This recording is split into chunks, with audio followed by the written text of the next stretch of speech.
Road accident action forum Palakkad ജില്ലാ committee വാർഷിക general body യോഗം നടത്തി. വർദ്ധിച്ചുവരുന്ന വാഹനാപകടങ്ങൾക്കെതിരെ സമൂഹവും അധികാരികളും ഒരുമിച്ച് രംഗത്തിറങ്ങണമെന്ന് യോഗം ആവശ്യപ്പെട്ടു. വിമുക്തി ജില്ലാ കമ്മിറ്റി അംഗം കെ ഖാദർ മൊയ്തീൻ ഉദ്ഘാടനം നിർവഹിച്ചു. റോഡുകളിൽ നടക്കുന്ന അപ്രതീക്ഷിതമായ അപകടങ്ങൾ വരുത്തിവയ്ക്കുന്ന സമൂഹത്തിലുണ്ടാക്കുന്ന പ്രത്യാഘാതം, കുടുംബങ്ങളിലുണ്ടാക്കുന്ന പ്രത്യാഘാതം അത് പരമാവധി കുറയ്ക്കുന്നതിന് വേണ്ടി സ്കൂളുകളും കോളേജുകളും കേന്ദ്രീകരിച്ച് ബോധവൽക്കരണം നടത്തുക എന്നത് നമ്മുടെ കഴിഞ്ഞകാല പ്രവർത്തനങ്ങളുടെ ഒരു പ്രോജക്റ്റായിരുന്നു. അപ്പം അതിൽ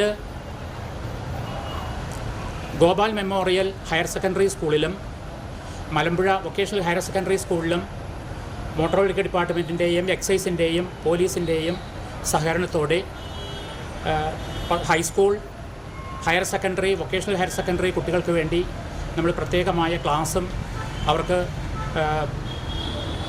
ബോധവൽക്കരണ ലഘുലേഖകളും വിതരണം ചെയ്തിരുന്നു. ഗതാഗത നിയമലംഘനവും അമിത വേഗതയും ലഹരിയും അശ്രദ്ധയുമാണ് റോഡ് അപകടങ്ങൾക്ക് കാരണമാകുന്നതെന്ന് അദ്ദേഹം പറഞ്ഞു. 2024-25 വർഷത്തെ പ്രവർത്തന റിപ്പോർട്ട് ജില്ലാ സെക്രട്ടറി രാജഗോപാലൻ അവതരിപ്പിച്ചു. റിട്ടയേർഡ് SI മുത്തുകൃഷ്ണൻ അധ്യക്ഷത വഹിച്ചു. Retired SI Narayanan, TK Siddique, AN Saleem Raj, K Rajagopalan, Premasatheesh, VS Sudheer, PK Ramadas, C Raveendran, Muhammad Saleem, K Krishnankutty എന്നിവർ സംസാരിച്ചു. UTV news Palakkad.